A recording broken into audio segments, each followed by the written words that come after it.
छत्तीसगढ़ की स्थिति बेहद डरावनी।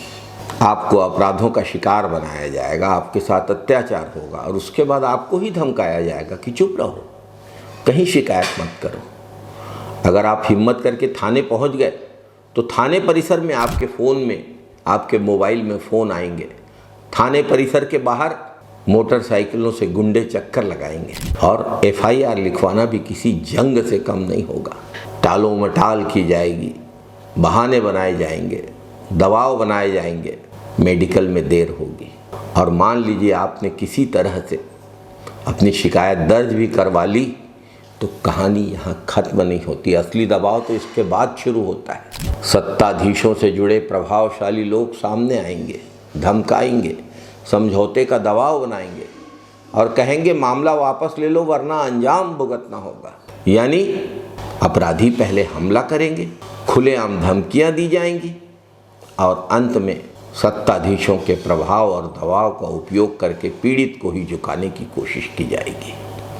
यह सिर्फ कानून व्यवस्था की विफलता नहीं है, भाजपा सरकार बनने के बाद छत्तीसगढ़ में बने उस माहौल की कहानी है जहां अपराधियों के हौसले इसलिए बुलंद हैं क्योंकि उन्हें सत्ताधीशों का संरक्षण है।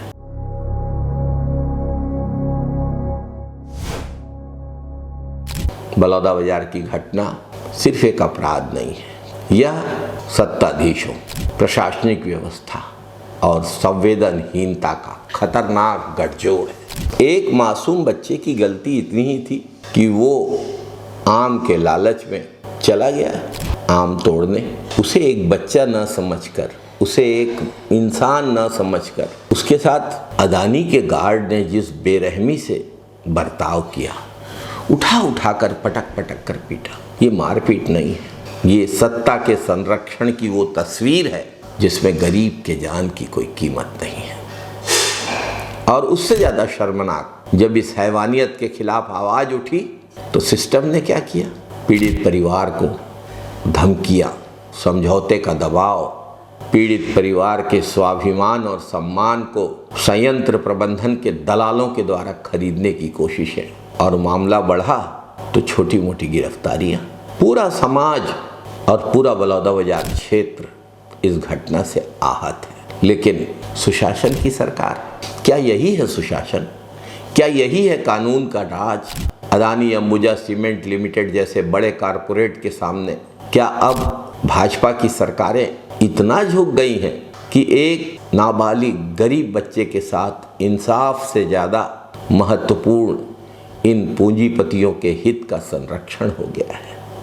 साफ दिख रहा है कि वास्तविक आरोपियों को बचाने की कोशिशें हो रही हैं। सत्ता के प्रभावशाली लोग पर्दे के पीछे से खेल खेल रहे हैं। आज एक आम तोड़ने पर बच्चे को मौत के मुंह में ढकेल दिया गया था और न्याय मांगने पर परिवार को डराया धमकाया जा रहा था। आखिर कानून किसके लिए है?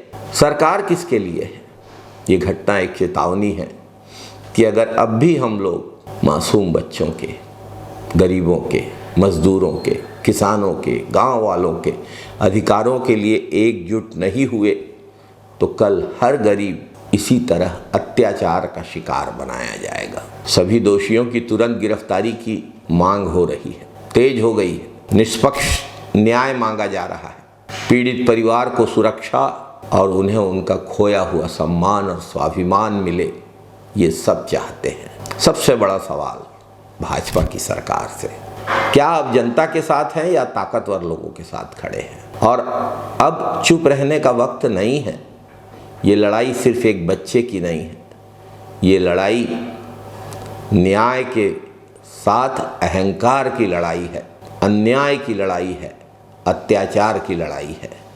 आइए हम सब मिलकर इन सत्ताधीशों के अहंकार और सत्ताधीशों के संरक्षण में पलते संयंत्रों के अहंकार के खिलाफ बलौदाबाजार की आवाज़ उठाएं। जय छत्तीसगढ़, जय हिंद, वंदे मातरम साथी।